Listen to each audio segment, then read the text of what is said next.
maksimal. Kemudian perintah yang berikutnya di Al-Quran juga ada anjuran supaya kita bertawakal. Jadi bagaimana menempatkan sinergi antara ikhtiar dan tawakal. Al-Quran sendiri menjelaskan perintah berikhtiar itu di surat Ar-Rahman, surat 13 ayat yang ke surat 13 ayat yang ke-11. Innallaha la yughayyiru ma biqaumin hatta yughayyiru ma bi anfusihim.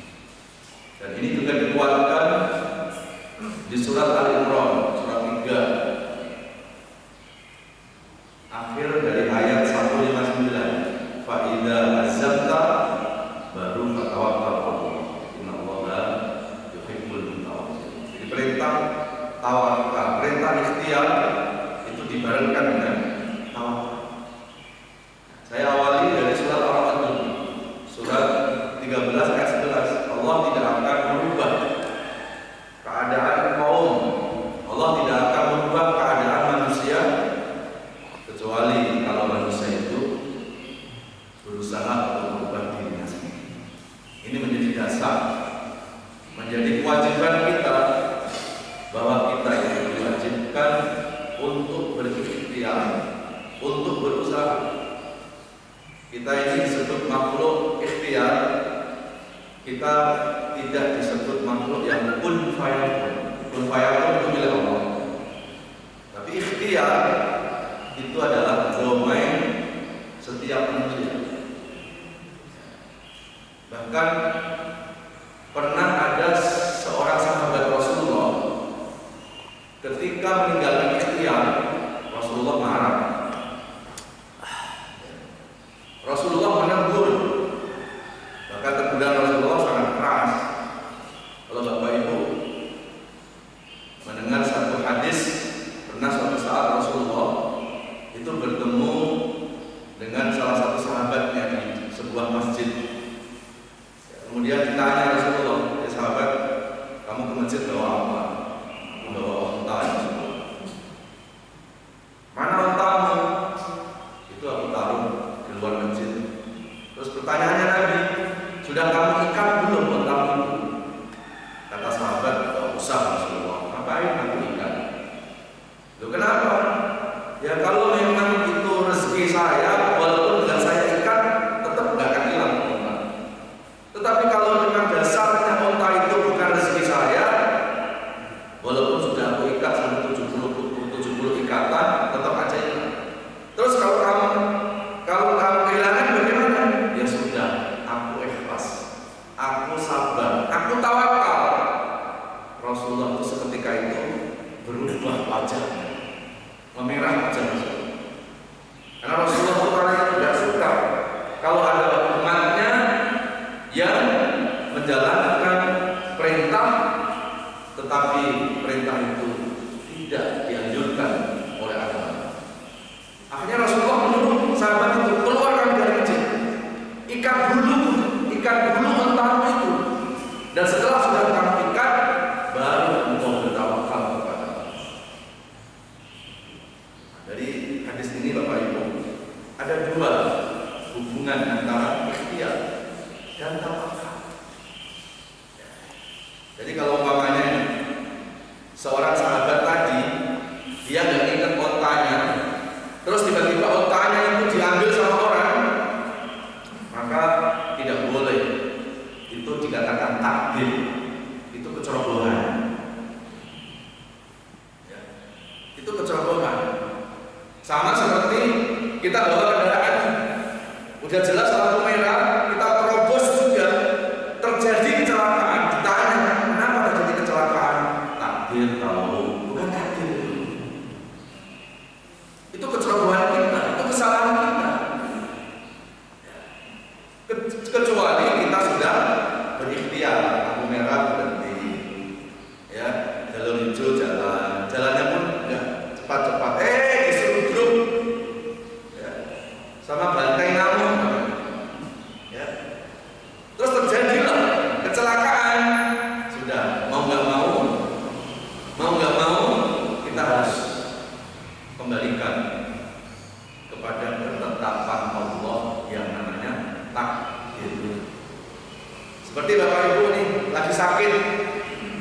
Kewajibannya apa? Berobat.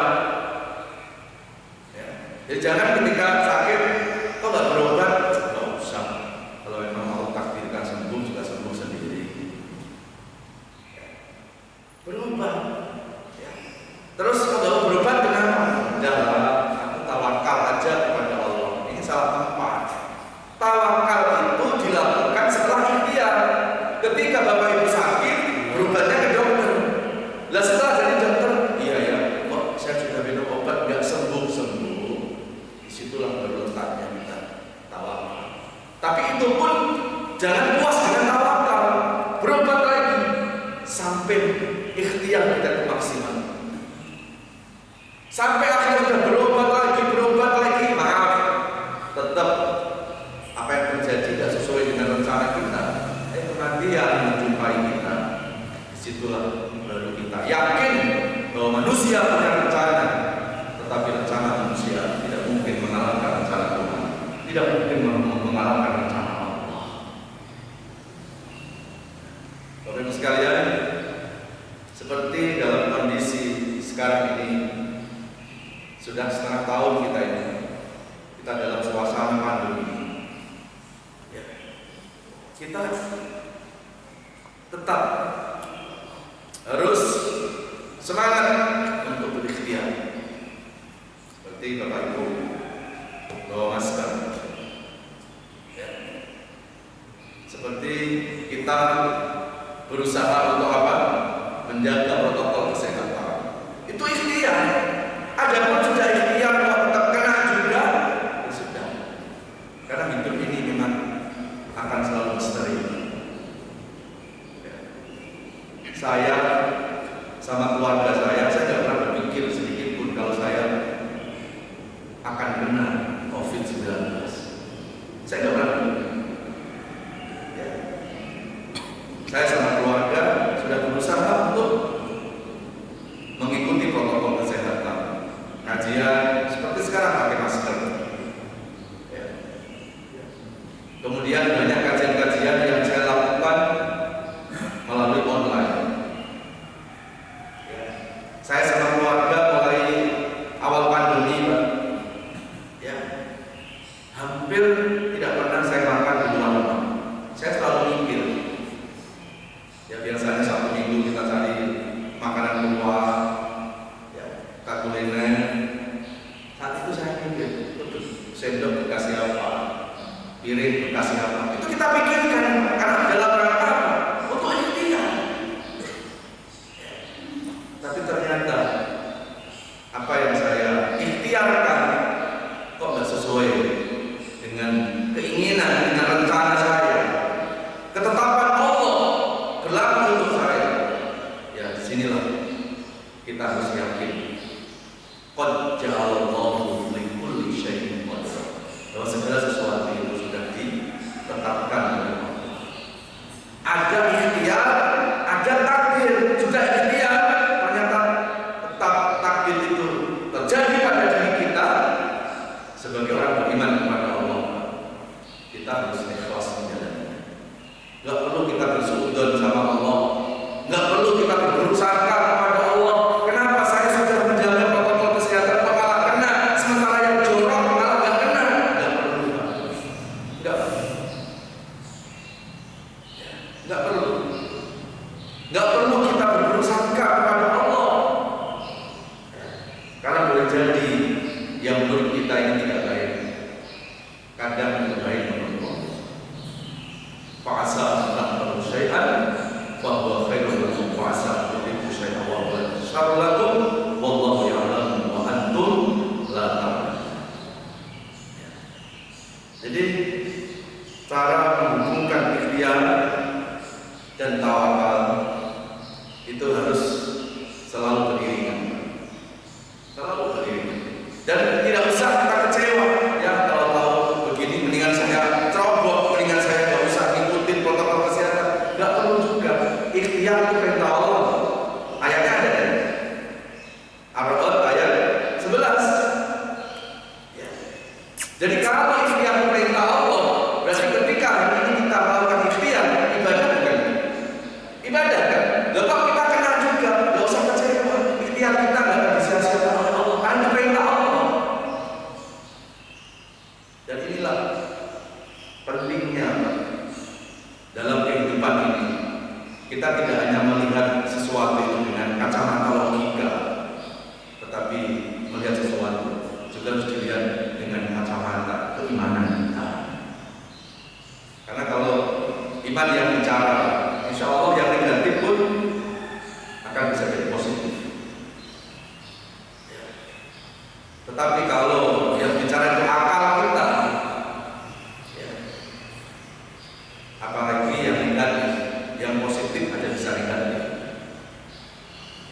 Maka ketika kita mau ikhlas dalam menjalani hidup ini, kita perlu untuk menghadapi semuanya dengan keimanan kita kepada Allah. Karena kalau iman kita baik, insya Allah hidup kita akan menjadi ikhlas. Dan kalau sudah ikhlas, ikhlas itu akan mendatangkan kekuatan. Dan kalau sudah kuat, yang berat akan jadi ringan. Berapa banyak orang yang Sabtu Minggu wes sepedaan, ada yang kuat dari bangun reksa sampai ke Bogor PP. Tapi berapa banyak ada orang tidak kuat ngangkat selimutnya ketika dengar azan subuh? Apakah selimutnya yang berat? Bukan. Keikhlasannya yang bermasalah. Kalau ikhlas, jangan sholat subuh berjamaah, tengah malam pun dia akan bangun untuk melaksanakan sholat tahajud. Jadi kalau ada orang menjalankan ibadah masih terasa berat, bukan ibadahnya yang berat. Dan begitu juga kalau ada orang menghadapi masalah, kok merasa masalah aku berat, aku stres, aku panik, aku putus asa, itu bukan karena masalahnya yang berat. Bukan karena masalahnya yang berat. Mungkin ketidak adanya keikhlasan dalam hidup kita. Kenapa kok kita sulit ikhlas? Ini hubungannya dengan keimanan kita. Kalau iman kita itu sudah baik, lama-lama ikhlas itu akan membuahkan yang namanya sifat ikhlas. Dan kalau sudah ikhlas, insya Allah lama-lama kita tidak mudah panik, kita tidak mudah cemas, kita tidak dihantui perasaan takut menghadapi hidup. Ngapain kita harus takut menghadapi hidup? Hidup sudah diskenariokan oleh Allah. Manusia hanya wajib berusaha dan manusia juga wajib berhasil. Jadi manusia wajib berusaha, tapi enggak wajib berhasil. Karena berhasil itu hanya Allah. Ya, sama seperti maaf Bapak Ibu mencari nafkah, ada yang hasilnya banyak, ada yang hasilnya kecil, gak usah kita pikirin hasilnya. Ya, tapi maksimalkan ikhtiar kita. Tapi kalau nggak berhasil, gak usah khawatir. Gak usah sedih, karena setiap ikhtiar kita itu akan diberikan kebaikan oleh Allah. An-Nisa surat 4 ayat 39. Innallaha la yughayyiru ma Innallaha la yadhlimu mithqala dzarrah wa in taku hasanatan yudha'ifha. Allah tidak akan pernah menyia-nyiakan kebaikan hamba-Nya, walaupun kebaikan itu sebesar zarah. Bapak Ibu sekalian yang dirahmati Allah Subhanahu wa taala. Kemudian setelah berikhtiar, maka kita harus yakin ada ketetapan Allah. Qul la yusibana illa ma kataballahu lana wa maulana wa 'ala Allahi falyatawakkalul mu'minun. At-Taubah surah 9 ayat 61. Tidak ada sesuatu yang menimpa manusia kecuali sesuatu itu telah ditetapkan oleh Allah. Tidak ada sesuatu yang terjadi di muka bumi ini kecuali sudah didesain oleh Allah. Nah, kalau semuanya sudah ditetapkan oleh Allah, lalu apa sikap kita setelah sudah berikhtiar? Wa maulana, sempurnakan ikhtiar itu dengan menyandarkan diri kepada Allah. Hidup ini harus punya sandaran.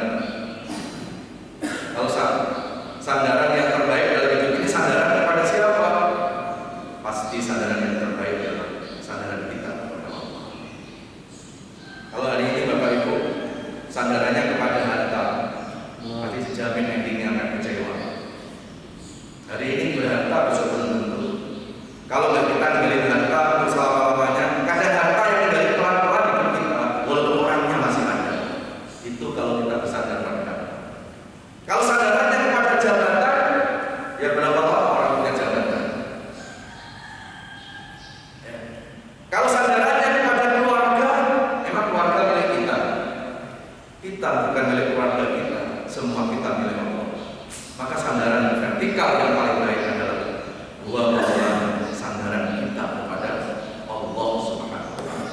kalau hidup ini sandarannya kepada Allah, dijamin hidup kita akan kecewa.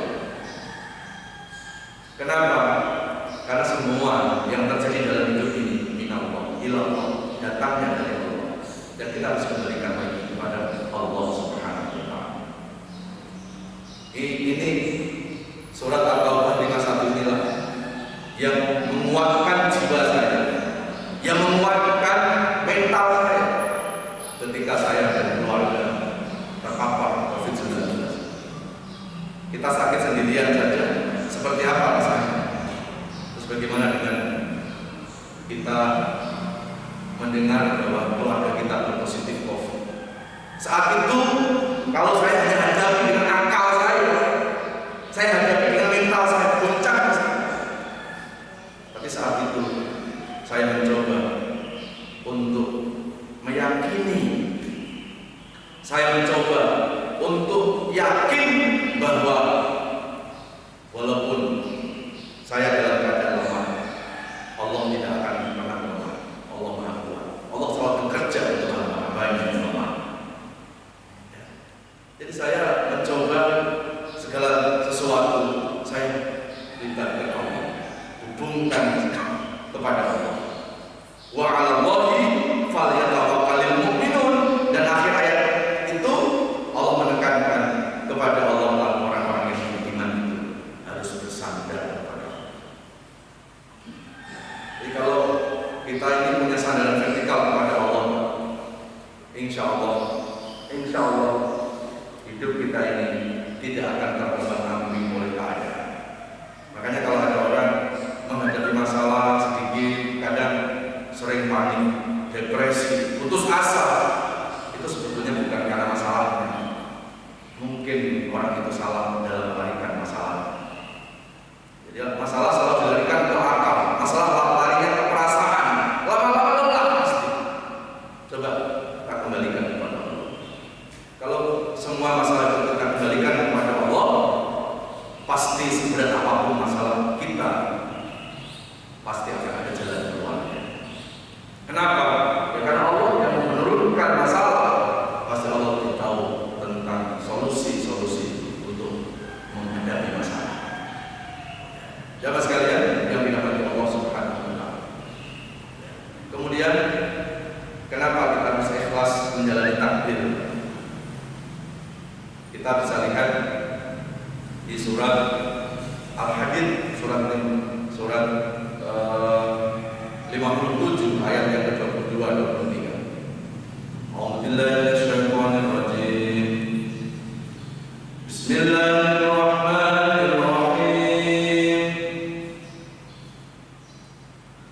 Ma asaba min musibatin fil ardi wala fi anfusikum wala fi anfusikum illa fi kitabin min qabli an nabra'aha inna dhalika 'ala Allahi yasir likai la ta'saw 'ala ma fatakum wa la tafrahu bima ataakum wallahu la yuhibbu kulla mukhtalin fakhur. Subhanallah. Kenapa kita harus mengimani takdir? Ini ayatnya. Tidak ada sesuatu peristiwa yang terjadi di muka bumi ini kecuali itu sudah dituliskan oleh Allah sebelum peristiwa itu terjadi.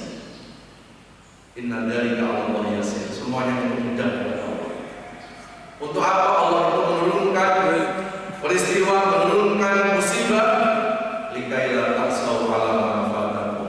Agar hidup ini jangan terlalu gembira terus, dan juga agar hidup ini jangan terus dalam kesedihan. Jadi kadang kalau orang itu hidupnya senang terus Pak, malah saya lupa sama Allah. Maka Allah turunkan musibah, paling tidak itu cara Allah supaya jangan sampai kita terlena di Karena biasanya orang itu ketika diuji dengan kesulitan, malah kadang-kadang mudah loh dekat sama Allah. Tapi berapa banyak orang tidak lulus justru ketika diuji dengan kenikmatan. Saat ada masalah, kayaknya berat sama Allah, berdoa nggak berhenti. Tapi begitu dihilangkan masalahnya, kadang kita dalam kesedihan dengan Allah. Sama seperti kalau kita bawa kendaraan, kalau jalannya jelek, nggak mungkin ngebut kita, mesti hati-hati.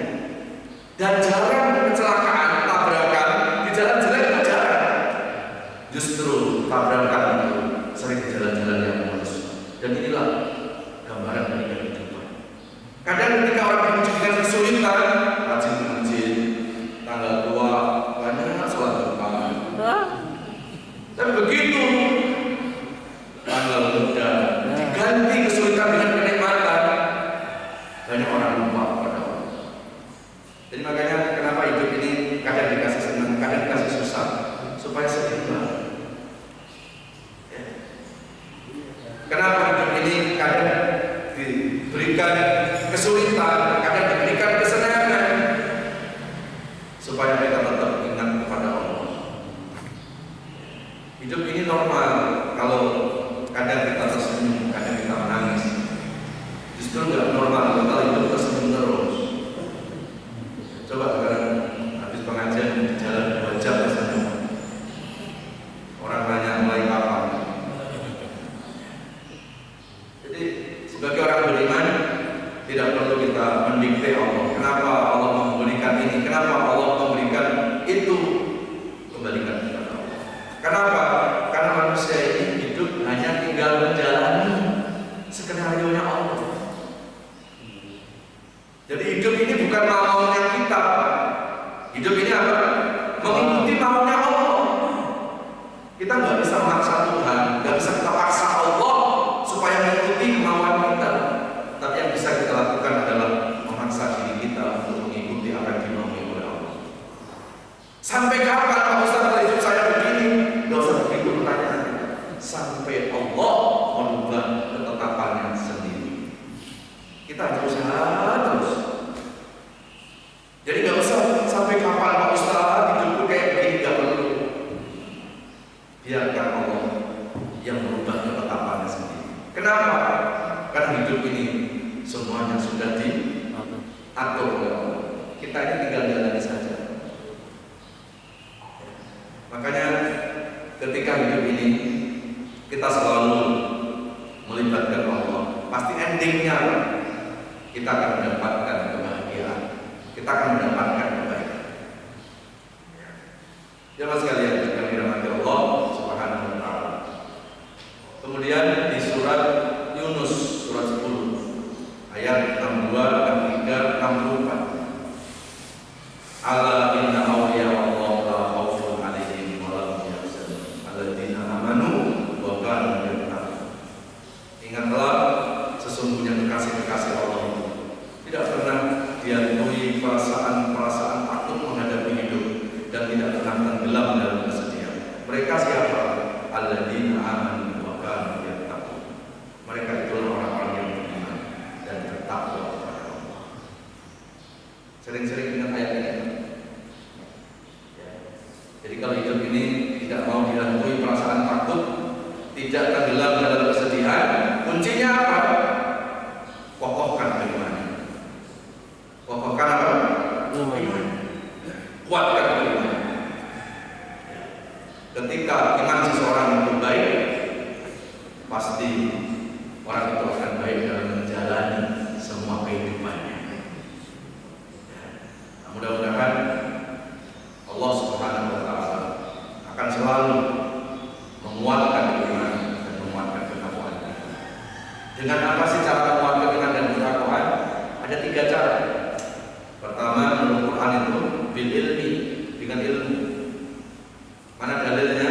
Al-Mujadalah surat 58 ayat 11. Yarfa'illahu alladziina aamanu minkum walladziina utul ilma darajat. Jadi kalau hari ini kita selalu minta, ya Allah, tambahkan iman, kuatkan iman. Enggak cukup hanya minta dikuatkan tok.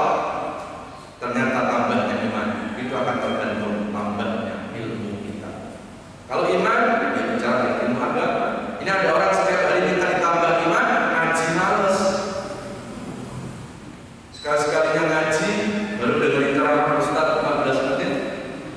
Sudah? Sudah? Khusyuk. Jadi kalau di pengajian jangan menggunakan bahasa kasar, ngantuk kasar kalau di pengajian. Yang pas apa? Khusyuk. Itu cara untuk menambahkan keimanan dengan ilmu. Makanya di Quran kan pertama kali surat turun kepada Nabi 114 surat itu diawali dengan surat Iqra. Bismi rabbikal ladzi khalaq. Iqra itu artinya apa? Baca. Kenapa suruh membaca? Karena membaca jendela dunia. Disitulah akan wawasan akan bertambah wawasan keilmuan. Jadi kalau kita mau tambah ilmu, sering-sering ikut pengajian. Ini kita lagi mengecas iman. Ibarat handphone kalau lobet, sinyalnya nggak bagus.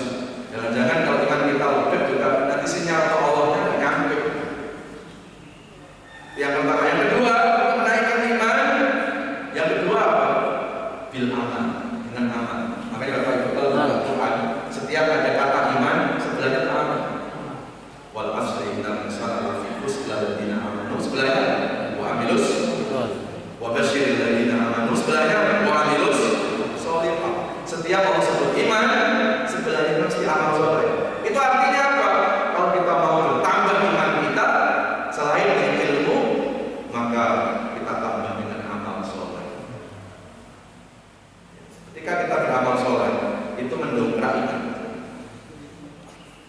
Yang ketiga, untuk menaikkan iman, bisobri, dengan kesabaran. Maka di dalam Al-Quran tidak mungkin Allah membiarkan orang beriman tanpa diuji. Kenapa orang beriman diuji ya?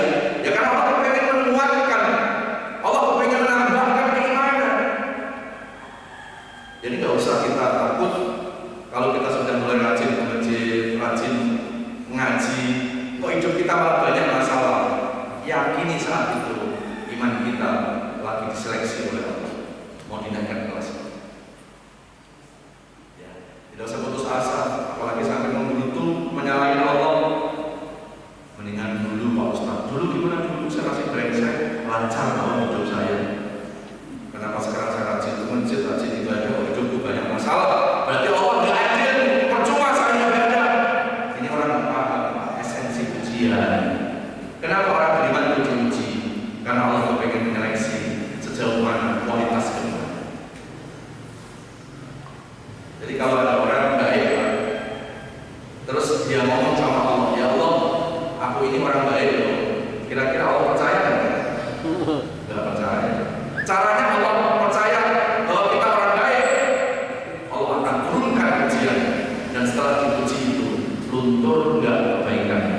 Itu cara Allah mengakui kebaikan kita. Makanya kenapa orang baik diuji?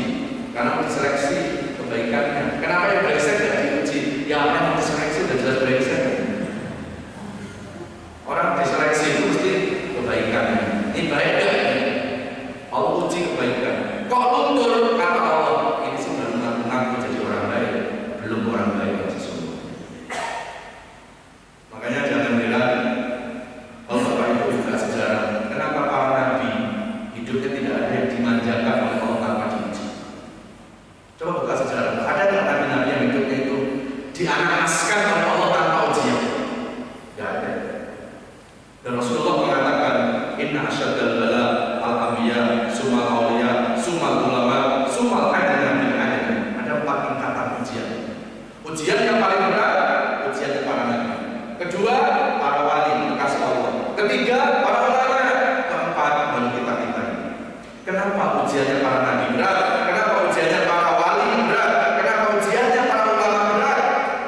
Alhamdulillah, saya kembali lagi pada Ustaz Abdulli yang telah menyampaikan pelajaran pagi hari ini, yaitu terkait masalah hubungan ikhtiar dengan bertawakal kepada Allah SWT.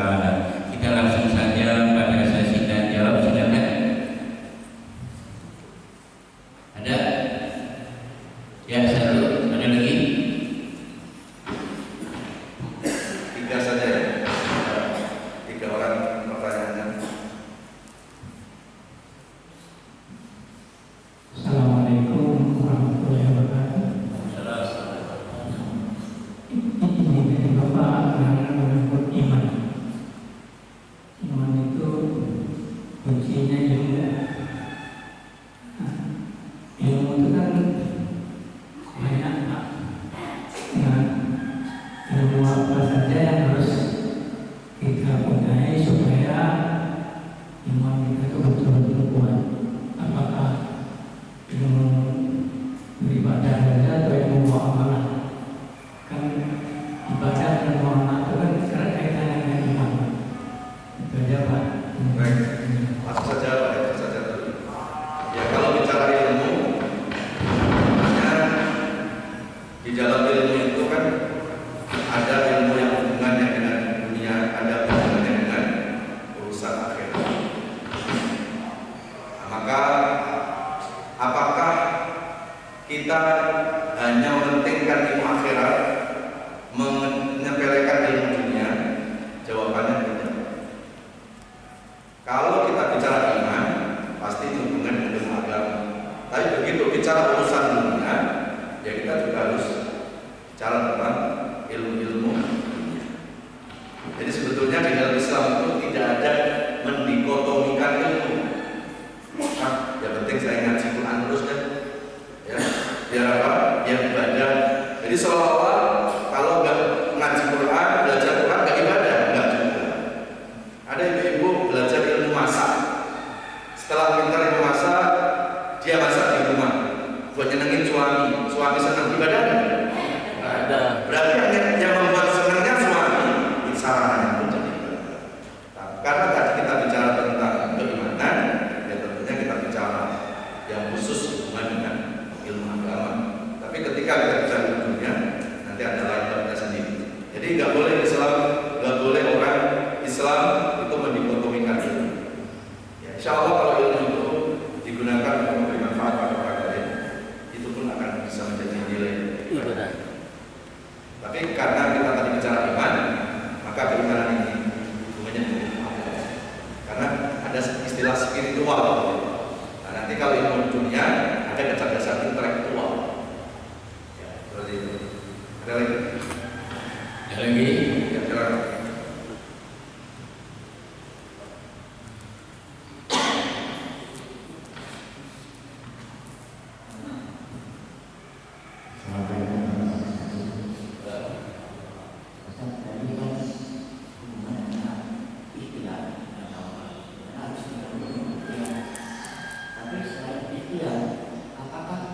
Tidak juga bisa doa. Jadi setelah ikhtiar kita berusaha mencegah sesuatu, terus kita berdoa, minta kepada Allah. Barulah kalau terjadi kita akan Allah, baru kita berdoa. Ya baik. Ikhtiar itu tidak selamanya dengan fisik saja, tapi juga ikhtiar itu adalah bagian dari doa. Doa itu juga bagian dari ikhtiar. Ya. Tapi yang paling krusial ikhtiarnya secara realnya dulu. Nah, doa itu adalah untuk menyempurnakan. Ya, doa itu adalah untuk apa? Untuk menyempurnakan. Sama seperti doa mau makan. Kalau nggak makan gimana? Kan makan itu ikhtiarnya yang paling penting. Nah, supaya ada nilai keberkahan, disitulah kita sempurnakan ikhtiar itu dengan doa. Jadi doa bukan satu-satunya ikhtiar, tetapi doa adalah penyempurnaan dari ikhtiar itu. Ya, dari ikhtiar real kita. Ya. Ketika kita sakit, apa salah kita berdoa doanya Nabi Ayub? Enggak salah. Tapi kalau doa itu ikhtiarnya belum urutan. Urutannya itu ikhtiar kecil, setelah itu baru pulang. Sama seperti kita mau mendapatkan rezeki, apakah cukup dengan sholat duha? Ya Allah, kalau rezeki di atas, tolong turunkan. Kerja malas, turun lah. Ya Allah, kalau rezeki itu ada di bumi, tolong keluarkan. Ini kalau bahasa-bahasa yang standar, ini kita kayak nganggep Allah ini tukang panggul, yang di atas turunkan, yang di bawah kan nyangkul. Tapi usaha nggak mau, bekerja nggak mau, di masjid berdoa terus. Jadi tidak salah, bunganya nggak salah, duhanya nggak salah, tapi yang salah konsep ikhtiarnya. Bapak Ibu mungkin pernah dengerin hadis pada masa Sayyidina Umar bin Khattab ketika jadi presiden atau kalau dulu khalifah. Beliau itu selalu melakukan sidang. Sidangnya bukan di kantor-kantor pemerintah, sidangnya kemana? Ke masjid. Jadi kalau pagi-pagi itu Umar selalu lihat masjid, lihat ada anak muda masih pada nongkrong-nongkrong di masjid, tidur-tiduran di masjid. Ketika ada ditanya, kamu punya istri, kamu punya keluarga, punya. Kata Umar, sebaiknya setelah kamu sudah sholat, maka bertebarlah di tempat cari rezeki. Ketika ada orang mengatakan rezeki itu urusan Allah, salah atau tidak? Tidak salah. Tapi kita harus ingat, nggak mungkin ujuk-ujuk rezeki datang dengan sendiri. Sekarang gini Pak, nggak usah kita bicara rezeki yang di luar ya. Ini di depan ini ada 3 minuman. Ini buat siapa? Ini buat siapa? Ini rezekinya siapa? Ini rezekinya siapa? Ini rezekinya siapa? Bukan rezekinya Ustaz. Jangan bilang, yakin itu kan minumannya Pak Ustaz. Enggak. Ini akan jadi rezeki saya kalau saya berikhtiar mengambil. Kalau enggak saya berikhtiar, Allahumma barik lana fima razaqtana wa qina adzabannar. Kira-kira gimana? Atau kita minta sama Allah, ya Allah, ini kan minuman diberikan rezeki untuk saya. Ya Allah, tolong loncatkan mulut saya. Terus tiba-tiba loncat itu. Nah, jadi doa penting Pak, jangan bilang nggak penting, tetapi harus diawali dengan ikhtiar yang real, yang nyata, yang nyata. Satu lagi, ya, jelas aja.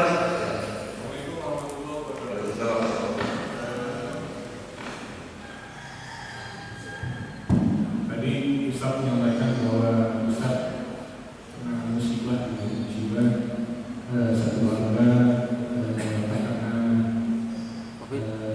COVID. Meskipun Ustaz telah berusaha semaksimal mungkin, tapi tetap takdir itu Ustaz. Bisa sharingnya Ustaz, karena kami ini kan jamaah di sini setiap saat sholat di masjid seperti ini kan terkadang protokol kesehatan juga tidak dijalani seperti itu. Nah mungkin bisa saya Ustaz terkait dengan ikhtiar yang Pak Ustaz lakukan ketika Ustaz telah diketahui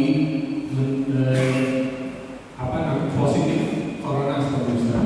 Ikhtiar duniawi apa yang Ustaz lakukan dan ikhtiar vertikal kelas apa yang Ustaz lakukan sehingga Ustaz dan keluarga alhamdulillah bisa diperjalan kembali, sehingga ini bisa menjadi perhatian dan bisa menjadi concern kami ketika apabila kami ditakdirkan juga oleh Allah SWT terkena COVID-19, sehingga kita bisa belajar dari pengalaman dari orang yang telah menghadapi musibah tersebut. Itu saya juga. Ya, ini beberapa kali pertanyaan ini ditanyakan ke saya. Sebetulnya saya sudah mencoba untuk mengkiknya. Kenapa? Karena ketika saya menceritakan peristiwa saya waktu saya kena COVID dirawat 11 hari, itu seperti saya masuk dalam suasana itu lagi.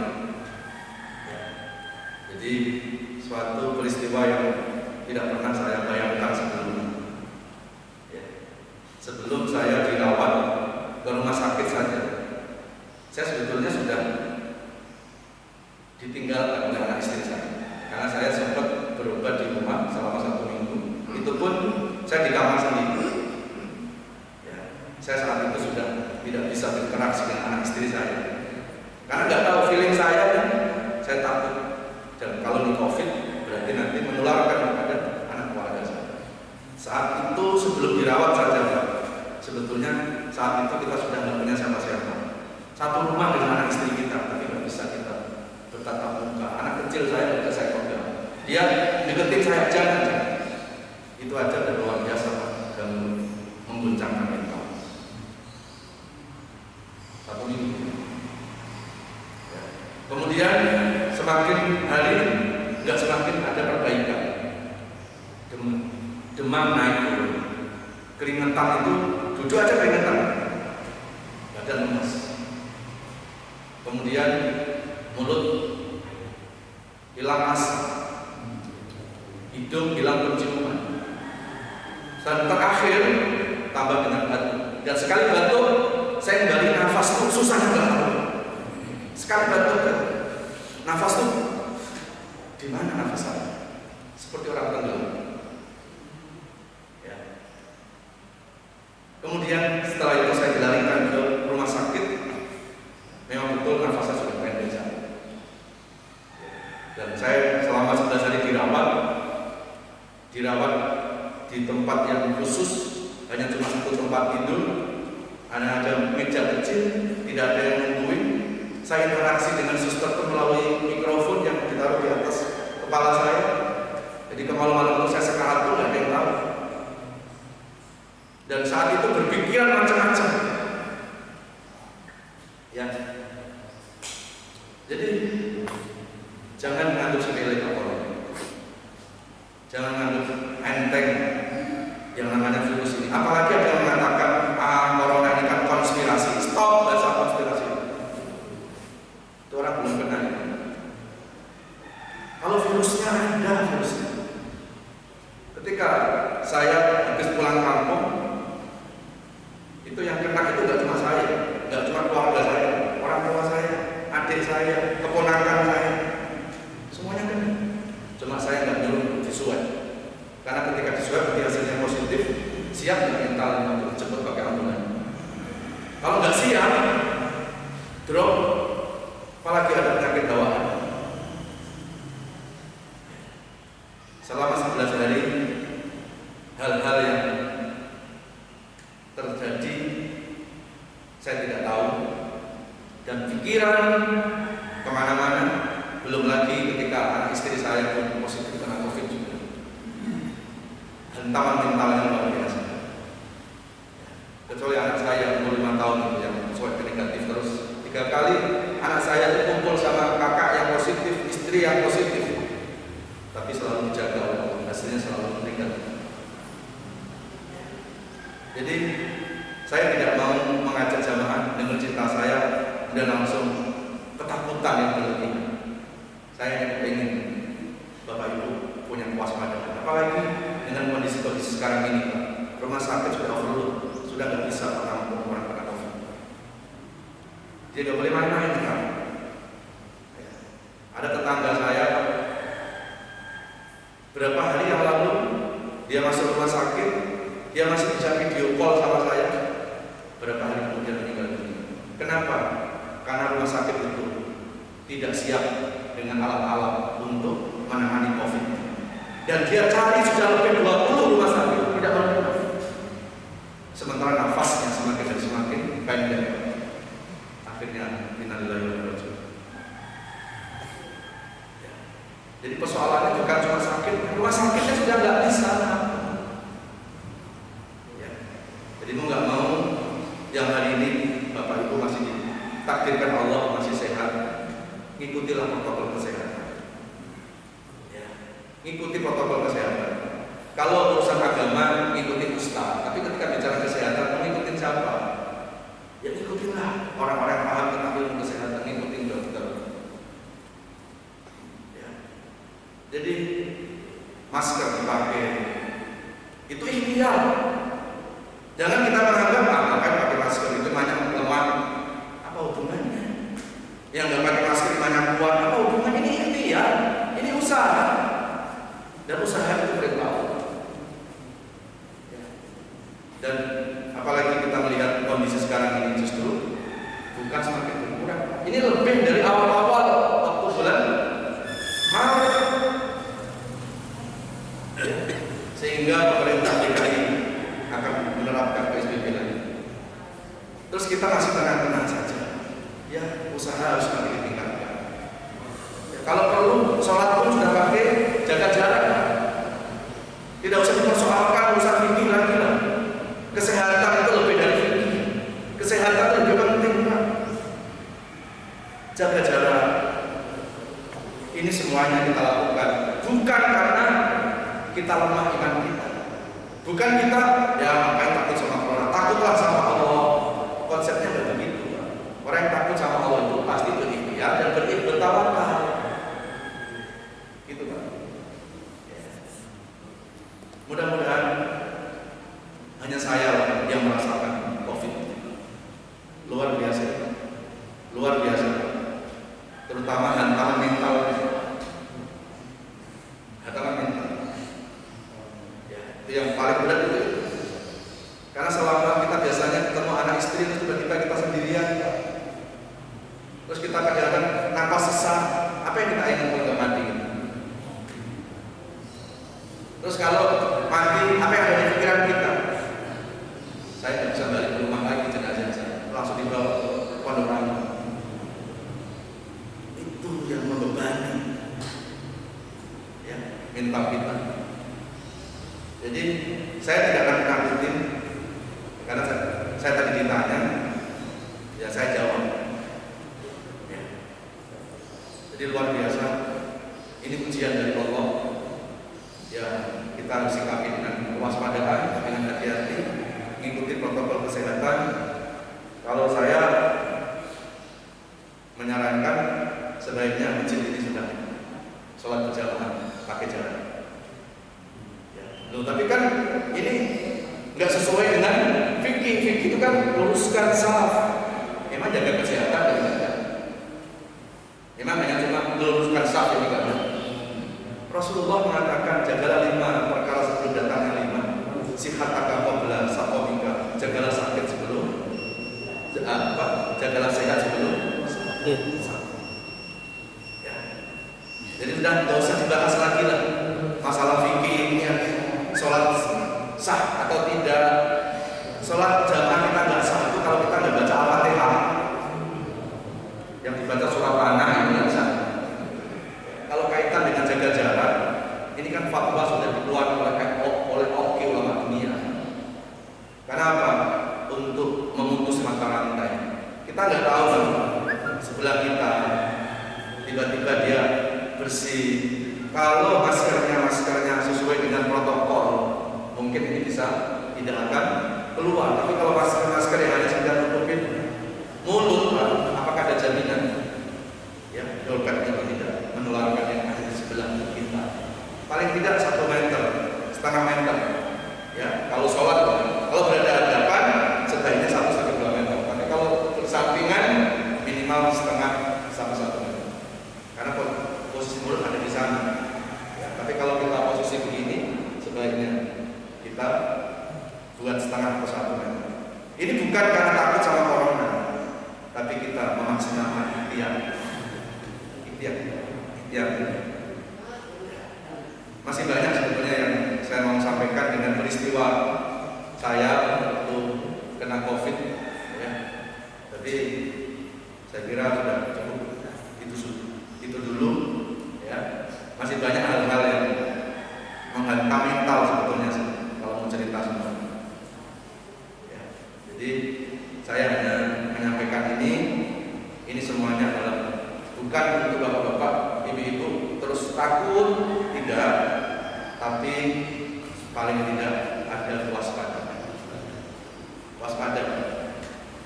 Ya, waspada. Mudah-mudahan kita semuanya selalu dijaga, dilindungi oleh Allah, keluarga kita semuanya dari wabah ini. Dan mudah-mudahan wabah ini cepat berakhir, Allah angkat dari muka bumi ini. Amin. Baik, saya kira itu Pak. Ada